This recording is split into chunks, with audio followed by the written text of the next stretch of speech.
سب کو کہاں میسر ان کے در کی غلامی، سب کو کہاں میسر ان کے در کی غلامی، جن کے در کے دربان بھی جبرائیل امی ہو۔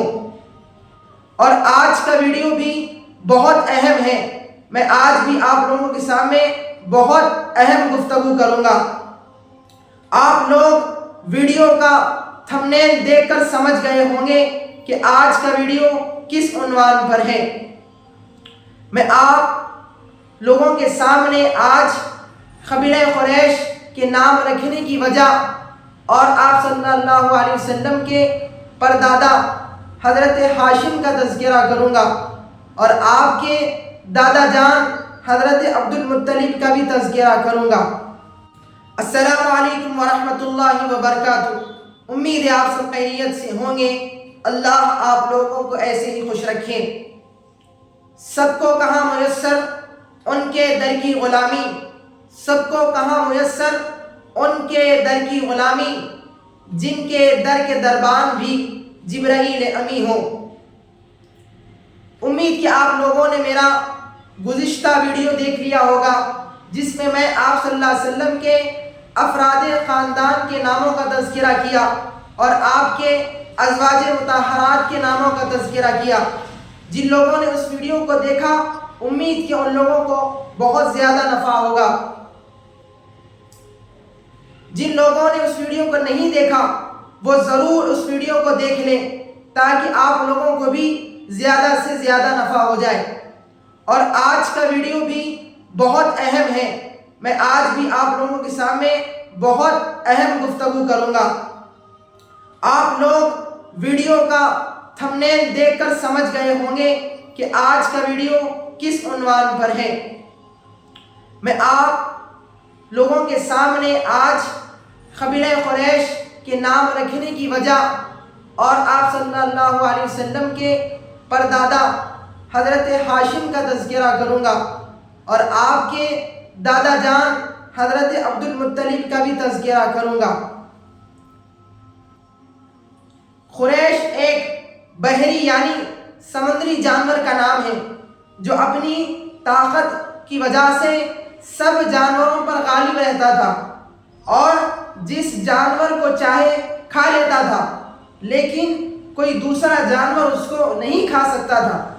اسی طرح قبیلہ قریش بھی اپنی بہادری اور شجاعت کی وجہ سے سب پر غالب رہتے تھے، کسی سے مغلوب نہیں ہوتے تھے، اسی لیے قبیلہ قریش کے نام سے موسوم ہوئے۔ اور آپ صلی اللہ علیہ وسلم کے پردادا حضرت ہاشم کا تذکرہ کتابوں میں یوں ملتا ہے کہ حضرت ہاشم کا اصل نام عمر تھا۔ مکہ میں قحط تھا تو آپ مکہ کے لوگوں کو شوربے میں روٹیاں چور کر کھلایا کرتے تھے، اور آپ ہاشم کے نام سے مشہور ہو گئے، کیونکہ حشم کے معنی ہے چورنے کے، اور ہاشم اسی کا اسم فاعل ہے۔ حضرت ہاشم کا دسترخوان بہت بڑا ہوتا تھا، بڑا وسیع ہوتا تھا، اور آپ ہر مسافر کو کھانا کھلاتے تھے، اور آپ مسافروں کو سفر کرنے کے لیے اونٹ مہیا کرتے تھے۔ اور حضرت ہاشم بڑے خوبصورت تھے، بڑے حسین و جمیل تھے، نور نبوت آپ کی پیشانی میں نظر آتا تھا۔ اسی وجہ سے علماء بنی اسرائیل آپ کو جب دیکھتے تو سجدہ کرتے اور آپ کے ہاتھوں کو چوم لیتے تھے۔ سب سے پہلے حضرت ہاشم نے یہ دستور جاری کیا ہوا تھا کہ قریش سال میں 2 مرتبہ تجارتی قافلہ سفر کرے گا، ایک موسم گرما میں شام کی طرف اور موسم سرما میں یمن کی طرف۔ اسی دستور کے مطابق قریش کے مسافرین تجارتی قافلے کے لیے سفر کرتے، ریگستانوں سے گزرتے ہوئے، لخ و دخ وادیوں سے گزرتے ہوئے آپ موسم سرما میں قافلے یمن تک، حبشہ تک پہنچ جاتے، اور نجاشی یمن کا حبش کا نجاشی حضرت ہاشم کی مدارات کرتا اور قافلے موسم گرما میں شام کی طرف، غزہ کی طرف اور انقرہ تک پہنچ جاتے، اور قیصر روم بھی حضرت ہاشم کی ہدایات کو پیش کرتا اور آپ کا احترام کرتا، اور حضرت ہاشم جب ایام حج آتے تو آپ حاجیوں کو کھجور کھلاتے، روٹی کھلاتے، ستو کھلاتے اور زمزم کا پانی بھی پلاتے تھے، اور حضرت ہاشم مینا، مزدلفہ اور عرفہ میں بھی کھانے پینے کا انتظام حاجیوں کے لیے فرماتے تھے۔ حضرت ہاشم کا نکاح مدینہ منورہ میں سلمہ بنت عمر نامی خاتون سے ہوا، جو قبیلہ بنو نجار سے تعلق رکھتی تھی، اور آپ ہی سے ایک فرزند پیدا ہوئے جو آپ صلی اللہ علیہ وسلم کے دادا ہوئے، جن کا نام حضرت عبد المطلب ہے۔ جب آپ پیدا ہوئے تو آپ کے سر میں سفید بال نظر آئے، اسی لیے آپ کا نام شیبہ رکھ دیا گیا۔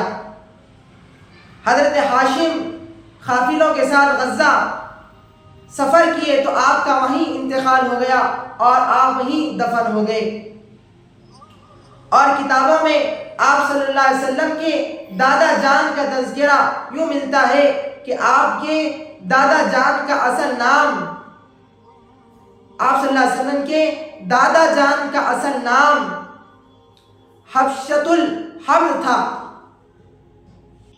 حضرت عبد المطلب کی والدہ حضرت سلمہ نے آپ حضرت عبد المطلب کے والد کے انتقال کے بعد اپنے میکے یعنی بنو خزرج میں ہی کئی عرصوں تک مقیم رہی، اور جب حضرت عبد المطلب بڑے ہو گئے تو ان کو لینے کے لیے حضرت عبد المطلب کے چچا جان حضرت مطلب مکہ سے مدینہ آئے اور اپنے بھتیجے حضرت عبد المطلب کو اپنے ساتھ روانہ کیا اور اونٹ پر سوار ہو گئے۔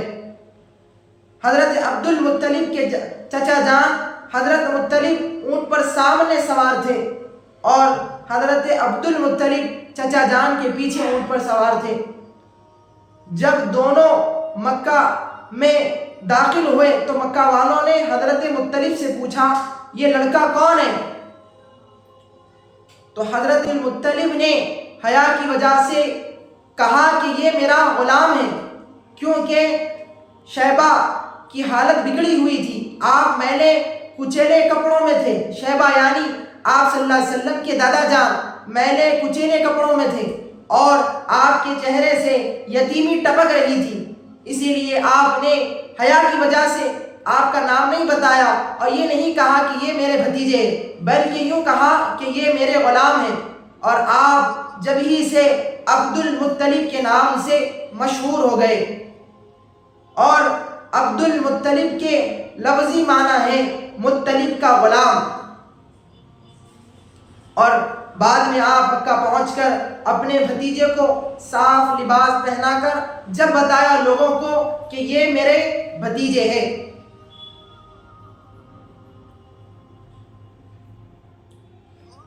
حضرت سعد طبقات میں روایت کرتے ہیں کہ حضرت عبد المطلب تمام قریش میں سب سے زیادہ حسین تھے اور سب سے زیادہ خوبصورت تھے، اور سب سے زیادہ بردباری آپ کے اندر تھی، اور سب سے زیادہ شر و فتن سے دور رہتے تھے،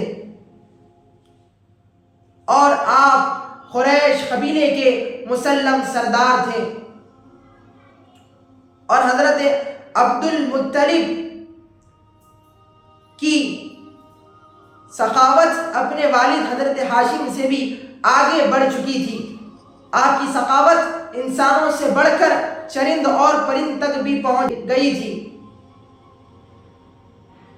اسی لیے لوگ آپ کو مطعم طیر السما یعنی پرندوں کو کھانا کھلانے والے کے لقب سے یاد کیا کرتے تھے۔ جب رمضان کا مہینہ آتا تو حضرت عبد المطلب فقیروں کو مسکینوں کو کھانا کھلاتے تھے، خوب کھانا کھلاتے تھے مسکینوں کو، فقیروں کو، محتاجوں کو۔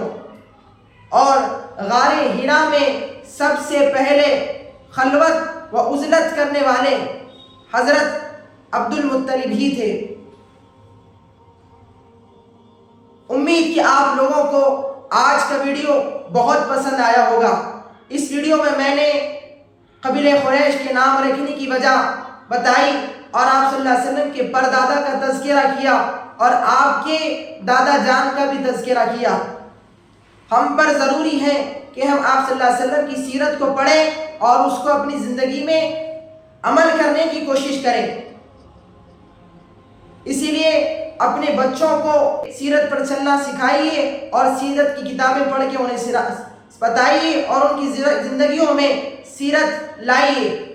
سب سے بہترین زندگی آپ صلی اللہ علیہ وسلم کی ہے، اس لیے ہمیں سیرت کو جاننا بہت ضروری ہے۔ اس لیے میرا گزشتہ ویڈیو بھی بہت اہم تھا، اس کو آپ ضرور دیکھیں، اور آج کا ویڈیو بھی بہت اہم تھا، امید کہ آپ کو بہت پسند آیا ہوگا۔ اسی لیے ثواب جاریہ کی نیت سے اپنے دوست و احباب کے ساتھ ضرور شیئر کر دیں اور مجھے اپنی دعاؤں میں ضرور یاد رکھیں۔ اللہ حافظ۔ السلام علیکم ورحمۃ اللہ وبرکاتہ۔